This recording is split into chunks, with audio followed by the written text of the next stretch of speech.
we have suppressed ourselves so much in the name of, sometimes in the name of spirituality, having desires are bad, that it later comes out with a lot of problems, and we have seen it very closely. Namaste.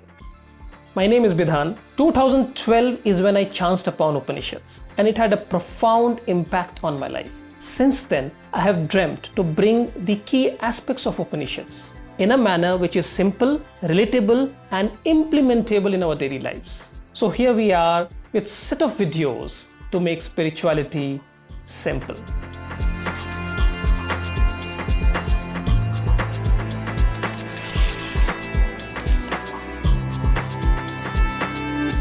So, Bidan, you mentioned a shortcut to spirituality. What is that? You have so many questions, Preeti. Why don't you start from the beginning? What you have asked in your previous episode? Yeah, I was asking you about how we can map ourselves, right? Like how we can measure ourselves in the spectrum of spirituality. I think that is the first question. So, what did we find then? That first of all, we have to accept or acknowledge that uh, our body and mind has certain requirements, certain needs, and it is and our actions are basically driven basis my needs, my desires. So that is first the acknowledgement, and the second is accepted. It's okay to have those needs. I mean, it's natural, right? And the third, the most important, is to take responsibility, Right. right? So rather than uh, feeling entitled that someone else should act or behave a certain way so that I feel or my needs are getting taken care of, from knowing it is my need and therefore I take responsibility. So these are the three things that we spoke about, Yeah. right? So how did you feel? But it is difficult, no, Bidan. Like somewhere ego comes into the picture. Like Okay. it puts us on the spot, I think. And then we start thinking that person is to blame, or it happened because of that, or the universe did this to me. True. Right? So uh, I also feel like after our last conversation, I understood everything, like intellectually. Um, but I left with this feeling of, I want to say, like helplessness. Tell me more. Like, I understand that certain things come from my own need. I understand that I cannot change the person. But I also know that, I can't be walking away from every difficult situation. And sometimes I feel like it's okay for certain things to just be status quo. I don't want to rock the boat, with the way things are. So then where does that leave us? Just knowing the need, knowing that it is my need. After that, what? Right. So I hear you. I hear you. So if I were to practically think this way, that okay, I'll feel happy if someone wishes me on my anniversary, or if I'm not keeping well, someone should check on us, or I have worked very hard, I need a raise. So I understood these are my need, but I'm still dependent on someone else to fulfill it. Yeah. And there's no control I have on someone else. Then what do I do? Because just knowing it is my need, and if I have to take responsibility, okay, I'm ready to take responsibility, but I still need someone else to be a part of this entire process for it to complete. So where do I go from here? Exactly, Is that right? what you're Like asking? intellectually, I can understand what you're saying, like up here. Right. But like when you talk about emotionally, yes, I would like someone to wish me. I would like someone to inquire if I'm feeling unwell, right? So then that is that paradox, right? It becomes like intellectually, I understand that it is my need. I also intellectually understand I cannot change the other person, Right. but that need is there. But that expectation is still there. Yeah. I've told this earlier to you also, that if changing others were so easy, then all the relationships would have been so good, right? Yeah. But let's accept and understand this also. I'm sure all of us would have tried all the tactics. All the tactics, we would have shouted, we would have stopped talking, we would have been aggressive, we would have demanded, we would have thrown tantrums, we would have become silent, we would have withdrawn, we would have done everything, right? Yeah. Initially, because we would want others to take notice of us and change, see that I'm crying for help. But what does it happen ultimately? Does it really help? So then what has to be done? Like See, when you think about it, and when I hear people talk, they just say, uh, don't get too attached. They say, let it go, detachment. These are all the things that you hear. So, what do we actually have to do? Detachment. Yeah. Okay. So generally, I've also heard this, that a lot of people say that I've got detached from that person, Hmm. or I no longer feel anything for that individual. And we somewhere assume that is detachment. Yeah. Look, detachment is the highest spiritual virtue, right? Detachment is not something that you do. When someone says that I should get detached, I'm telling it again. Detachment is not something that you do. Detachment is an outcome when you feel complete within. Detachment is an outcome when you are happy for no reason. When you have finally found that the spring of happiness comes from within. That is what detachment is, because then you don't need anything or anyone to fulfill you. Right. You see what I'm saying? But when you are hurt and you are unable to do anything, then you say, I am detached. For all you know, most of us, detachment is a beautiful word that we are using, but underlying it might be becoming numb. Hmm. The pain has been so much that you don't want to do anything about it. You have gone into your own cocoon. Hmm. You don't want to express anymore. You are hopeless. You are Sometimes it can just be broken. fatigue. Fatigue. Yeah. Those are the underlying emotions. And then we kind of cover it up by saying that I have become detached or I have detached. Doesn't work that way. Detachment comes from acceptance and understanding. It does not come from fatigue or helplessness or anger. So sometimes I think what we tend to do is, if a desire is unmet, if Right. a need is unmet, we tend to uh, mask it as detachment and Yes. say, I don't care anymore. This is exactly what Arjun was also trying to do, because when he went into a war, he could not face the fact that he has to kill his own uncle whom he loved, his own master, his own guru from whom he has learnt everything, right? And at that point of time, he just didn't want to fight. But he also knew that running away was not helping. You see, this is what happens to a person's life also, right? That we just don't like what's happening right now, but there is no way out. Right. And then what did Arjun say, Shri Krishna, that I want to leave all of it, go to the jungles and meditate, detached, right? so, so detachment is not running away from situations, or because of fatigue, I stop fighting or stop getting involved in life. And somewhere, if you think about it, I think with our own conditioning, sometimes we are a little ashamed to acknowledge that we have a desire and that desire is unmet. And then we sort of start masking that as detachment, like, I'm detaching myself from people and my problems and, I don't know, living in my own little bubble. No, you're right. We are actually ashamed in calling it out that this is what I need. Right. This is what I need out of a relationship. This is what I need of my job. This is my desire. And of course, we sort of mask it by saying I have gone beyond it. Hmm. Do you know what exactly happens when you force a detachment, so-called detachment? Force a detachment. When when you say I, or you sort of suppress all these desires in the In the name of in detachment. the name of detachment, I don't know what happens. compulsive behavior, anger issues, health issues, deep wounds, Hmm. lot of psychological uh, problems which people are facing today. And it will not show up immediately. It will show up after 5 years, 10 years, 15 years down the line. Right. It's like you are pressing a ball in a water. Hmm. What happens? The ball wants to come up, but till the time you're putting pressure, It will stay underwater. but at some point of time it will loosen up. And it'll come up with more force. This is exactly what happens to a lot of us.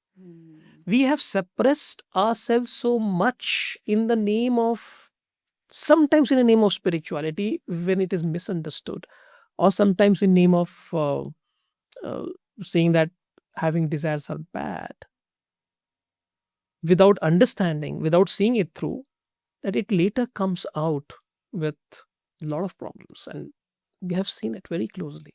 I don't want to get too personal, but how do you know all these things? How do you know so much?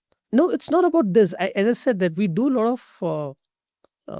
of sessions, a lot of workshops, where we do see challenges people face in their day-to-day lives, and how the wrong understanding of spirituality has actually worsened things for them. And then when we bring it, what exactly Upanishads are trying to say, when we bring that light, then it becomes very revealing, and it sort of allows them to free themselves with those challenges. Right. Right, so it's not theoretical. For me, Upanishad is not theoretical. It is something which has to be lived on day to day basis. And if we really do not see it from a right perspective, it finally becomes another tool to suppress ourselves, which is not the reason why it was made on the first place. It is something which helps us release. It goes helps us go beyond our conditioning, but it should not become a conditioning in itself. And that's how we know about it, because of multiple sessions that we do on all these things. Wow. Okay. So, again, since we're talking about your personal experience, I understand that, okay, we have to acknowledge that it is my own desire. And I have to acknowledge that, and I accept that, okay, the need is coming from me, right? But then when you think about it, I am still dependent on somebody else Yeah. for that need to be met. Right. And we just said that we don't suppress it in the name of detachment. Yes. Right? So then what am I to do? Because you can't force the person to behave. Yeah. Suppose if you, just to make it very interesting, if you're in love with someone, you expect that person to reciprocate, Yeah. right? You need that person in your life. But if that person doesn't reciprocate, what do you do? Right. Or if you need your child to basically see the care that you have, and if the child just doesn't give any respect, then what do you do? Right. Isn't What do it? we tell us what to do? Preeti, this is where all the discourses stop and the real spirituality again begins. And this is the moment. So I'll just take you step by step by step what we have discussed, so that we don't lose the thread. Right. Because some of them will be watching this episode for the first time, they may have missed watching the earlier one. So the first point is to clearly see that it is my need to be treated, or it is my need to be accepted, it is my need for safety, it is my need for security, right? It's the first thing to see. That itself is challenging, because your ego will stop it from saying that it is my need, right? The second thing that we said is that accept that you have desires, right? Don't feel ashamed, right? Don't have a guilt just because you have desires. The third is most important, take responsibility for your desires, which requires certain amount of courage. That okay, these are my needs, these are my desires. I cannot help but help others to change, so I have to take responsibility for it. And when you take responsibility, you have to act. You will act whatever best you can do. That's the fourth stage. The fifth is where the problem is.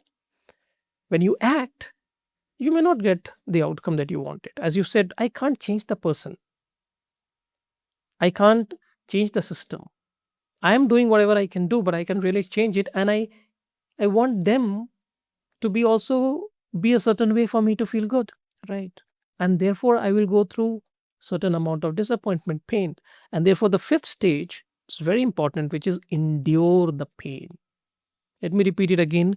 Endure the pain without blaming others and the circumstances in your life. That will be the most darkest moments of your life, where you will go under tremendous amount of suffering. You will feel very low. You will feel bad. You will feel worthless. Sometimes you will feel hopeless. It's okay. Be with that pain. Don't try and quickly wriggle out of it by trying to get into another relationship, binge watching, binge eating, going for a holiday, just trying to forget about these things. It won't help. Be with that pain. And what can really help at that point of time, if you have a guru, get connected. If you have a deity, get connected. If you have a friend circle, get connected. Right? Because that is where it's very important, because once you are undergoing through that pain will do two things to you. If you have processed it well, if you have endured it well, either it will give you a renewed courage or a new idea to fight back or to get back, or that will really bring in detachment. And this detachment will come out of understanding, out of acceptance, and there will not be anything against anyone in your mind. So you're saying the pain has the ability to do one of two things. Yeah. It's going to give me the courage and strength to again go through the four previous steps, or it is going to help me grow, Yes. like break out of the shell. To break out of the shell, because the pain, as I said, will, if you're because you were talking about detachment earlier, right? A lot of time the pain is what brings upon that detachment. And how do you know that detachment is not running away? Because that will make you feel comfortable with what is happening. There will not be any suppressed anger. There will not be any wish, I hope things were like this. Right. Even if that person or the situation comes in front of you, you will be absolutely comfortable. There will be no feelings about it. That is the stage that true detachment is. And the pain will either bring in the detachment, or it will give you the new ideas or the renewed strength to go about it. Either of these two will happen, but we have to endure the pain. You cannot wish away the pain. Pain is so important. It's the most important part of our spiritual journey. And I think this is why you said that detachment is not something that you do, it is an outcome. It's an outcome. Wow. Okay. And this outcome will happen if you follow these processes. See, for example, if you have a desire, you have to run after your desire. You have to do whatever it takes to try and get that. And once you don't get it, and when you go through the pain, and when you process the pain correct, at some point of time, that desire will Right. will automatically give way to something else, or you will find a new way to get it. Wow. So beautifully put, Bidan. And let me see if I can get the 5 steps that you Yes. just mentioned. So, first and foremost, you said that we need to acknowledge your desire, right? It's your need. Your need, It's your need and your desire. desires, and need. And then you need to accept, okay, Right. this is my need, this is my desire. And then, of course, take responsibility, you said, Right. So, own up. And, of course, act on the desire or the need as much as you can. And the fifth one you said was endure the pain if it doesn't work out. Right. And somewhere I feel the fifth step, the endure the pain, is the most difficult part of it, right? I feel I feel all of them have their own set of challenges. All 5. Think about it. The first step, where you clearly tell yourself that it is my need and my desire. First of all, a lot of us can't even see that all the actions and the demands that we are having from others, we feel it is our entitlement. Seeing that it is my need and my desire itself is the biggest challenge, because there you are basically breaking your ego. When you start saying, hey, all the actions are happening based out of my need for safety, my need for security, my need for acceptance, expansion, and so on and so forth. That's the first one. That's where the challenge is. And the second one, acceptance that, okay, I have certain desires, I have certain needs. That's very difficult. We have not been trained to say that we have. I know. That We leads feel to ashamed. To say There's a lot of guilt that we feel when we say that, hey, I have a need, I have a desire, I want certain things in life, and it's okay that if I have it. I mean, you will be seen, hey, you are too materialistic in life. Yeah. You're not at all spiritual. So that's another problem that you'll face, to have that guilt that prevents you from saying. The third is taking responsibility of your own needs and desires, because all the time we are unconsciously trained that he or she or my boss or the organization or the politicians are responsible for what's happening to me today. Right? So taking responsibility is also not easy, because we are trained to blame Always someone look else. outside. And at the same time, our mind is framed in such a way that we tend to feel that we are right and others are wrong. That's the third That is just human nature. human nature. And the fourth one, that you have to act, do something to take care of your needs, and that requires courage. Courage is not easy. Taking responsibility and acting is the most difficult thing to do. Mm. And of course, the fifth one, you said that you have to endure the pain. And it is so important, because imagine a seed, for it to grow into a tree, it needs to be in that darkness for a long enough time for it to break apart. Right? So you have to be enduring the pain, and a guru, God, your rituals, your religion, your parents, all of them can really help you to sustain it without getting too distracted in that phase. So yeah, all of them I feel is very important, and equally difficult. You thought spirituality is easy. You said shortcut. I said if you don't do any of it, then it becomes a shortcut. And you know what happens when you take a shortcut? But I like that analogy you spoke about, the seed needing to be in darkness before Yeah. it can sprout.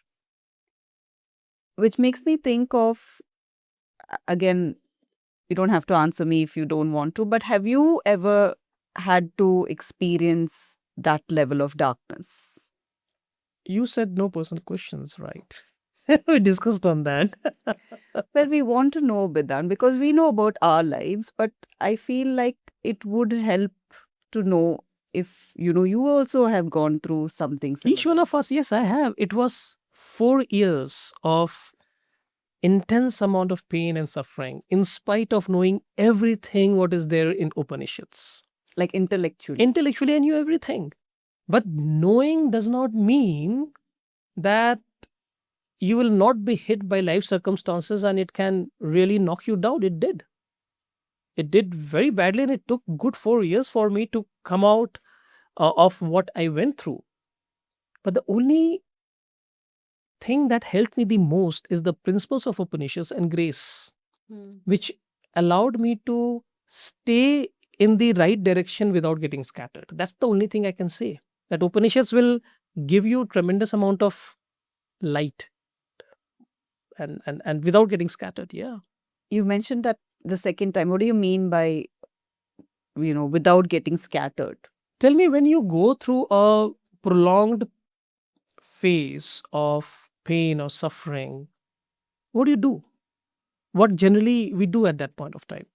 I don't know. Again, personally, only I can say probably I tend to wallow in that what has happened, and I stop taking care of myself. I just get into that spiral of going downwards. Correct. Yeah. We stop eating. Hmm. We stop meeting people. Exercising. We stop exercising. We Don't stop even focus on work. work. Yeah. The sadhana is not. We don't do any practices as well. So we tend to, get deeper into that. Hmm. And then we try and look for some short-term ways to come out of it. We hook onto something else, and we start binge watching, binge eating. There's other things that we end up doing. A lot of people pick up to drinking. There are other addictions that one gets to, just to get out of that mental pain that we spoke about. But somehow, during the dark phases that you're going through, if you can still muster some courage to get up and walk for half an hour, go out in the sun, right? Eat whatever extent you can, do your chants to whatever little you can, go back to your work and focus as much you can, right? Meet with people irrespective of the fact that you would not like to see them. The point is that you will not still be able to do this with 100% of your efficiency. Maybe you'll be able to do it with only 20 to 30%, because at that point of time your energy levels are low. There is a lot of fatigueness. You don't feel like getting up and doing anything on many of those days. But yet, if you sort of manage to push yourself a little bit somehow and even do 10 to 20% of what you would have done otherwise, that is good enough. Because, see, this pain is temporary, it will go. When I'm saying temporary, it doesn't mean it will go in a month, it may take time. But by the time you come out of the pain, by the time your mind becomes fit, you don't want to have an unfit body or a broken career or a broken business, right? That one problem, you're saying, if I don't take care of myself, that one problem is going to lead to Multiple other issues. other issues, and therefore you need to have some anchor moments, anchor thoughts. Those anchor thoughts I got it from Upanishads. That allowed me to anchor myself into doing something maybe at a minimal level by preventing myself to get scattered, because by the time I came out, the phase went off, things were back to normal as if nothing has happened. But that endurance, that holding up to certain beliefs, it really helped. And that's why I say the grace was there, and Upanishads has been a journey. And that is the reason, to a lot of extent, I can really relate to the verses in Upanishad in the day-to-day life, because it's lived, it can be lived. So what is that one thing that you would say really helped you during that phase? That was Karma Yoga. And that continues to be even today. But before we get into it, knowing you, how it flows into multiple things, tell me, how is your spectrum going on? How are you able to, because you asked me that in the previous episode, that can we make a spectrum of where do we stand in spirituality? So where are we right now? Are you able to see that? Okay, let me just see if I can get this right. From the previous conversation, Right. we spoke about level 0, where my peace and my happiness is very much dependent on the other people, the other circumstances. So I'm always expecting things from- to change Yeah. and people to change. So all my activities are only Very geared much towards my survival. my survival. That's That the was level level 0. 0. Okay, wonderful. Then level 1 was understanding or acknowledging that all of these desires and needs that I have are my own needs, Yes. and I can't change the other person. Right. So just kind of understanding between, is it my own need or is it an entitlement where I'm expecting that other person to behave in a certain way? Right. And today we just spoke about, And in the second also, there is something more, that it is, yes, my need. yes, and I need to take responsibility that it is my own need. Yes, I need to take responsibility. So seeing it is my need, Yeah. and therefore ultimately telling myself that it is my responsibility to take care of me. I do not have an entitlement that others should change, situations should change. I will do something about it. All right, wonderful. Right. And today, level 2 we spoke about, where yes, you go through the 4 steps that we just spoke about, but also we learn how to endure through the pain. Right. And you grow through the pain. That the pain is going to be there. Yeah. Let's accept this. And we shouldn't take shortcuts in trying to mitigate the pain very fast. Go through the pain, and when you do come out of it, then you will come up with, either you'll have more ideas and a different view of things on how to handle it, or like you said, a beautiful outcome can be detachment to that particular circumstance. Absolutely. So that's beautiful. So level 0 you defined, Hmm. where we are deeply identified with body and mind, and we are only running after our own desires with a sense of entitlement that people and circumstances would change. Level 1, we understood it as my own needs, and we take responsibility and we act. And number 2 is that when we act, things may not fall the basis the way we Right. expect, and that can actually put us in a backseat. We can go through long periods of disappointment, and somewhere we need to endure that pain. We should, and there are a lot of frameworks. That's the level 2. That, and when you endure it, you will get with new ideas, or you will basically outgrow the need that you have. That's the level 2. And in the next episode, we are going to look at level 3. Wow. That when we are enduring that pain, or when we are taking an action, how do you convert that process into something higher? Hmm.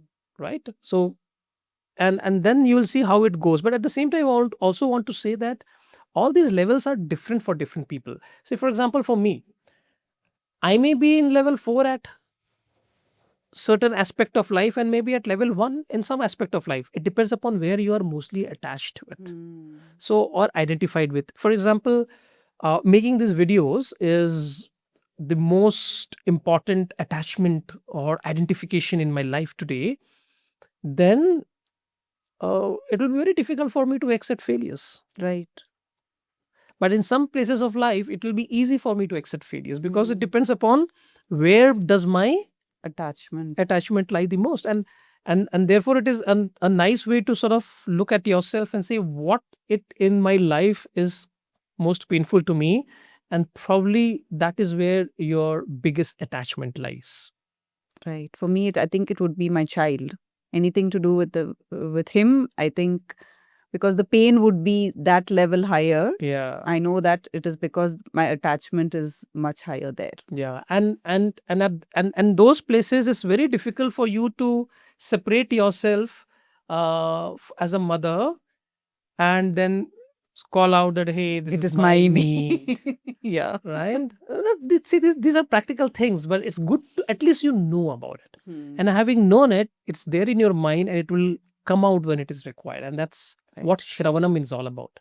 Wow. Listening in a structured manner over a period of time is what, and that's why scriptures had this Shravanam, Mananam, and Nididhyasanam. This process is, we don't want to get deviated.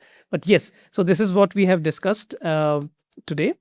And to our audience, we are actually running 2 parallel shows, one along with Preeti, another with Ullas. When we meet with Ullas, we specifically talk about the shlokas in Upanishads. That is one chain of event. And when we are talking with Preeti, we are talking about how to implement the concepts of Upanishads in our day-to-day life. And one of the best way to go through our channel is to click to the playlist. Say, for example, if you want to learn a lot about Tattva Bodha, go to the Tattva Bodha playlist, click on that, and all of them are there in a chronological order. Go one step another, because each shloka leads into another shloka.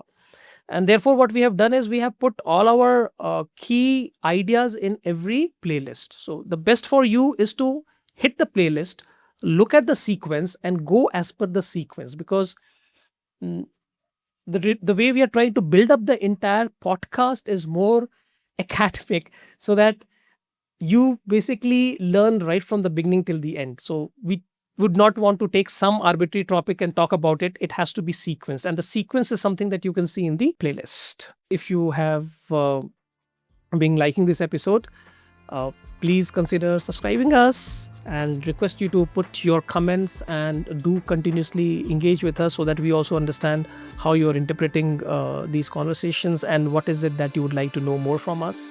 And till we meet next, I wish you all grace and namaste.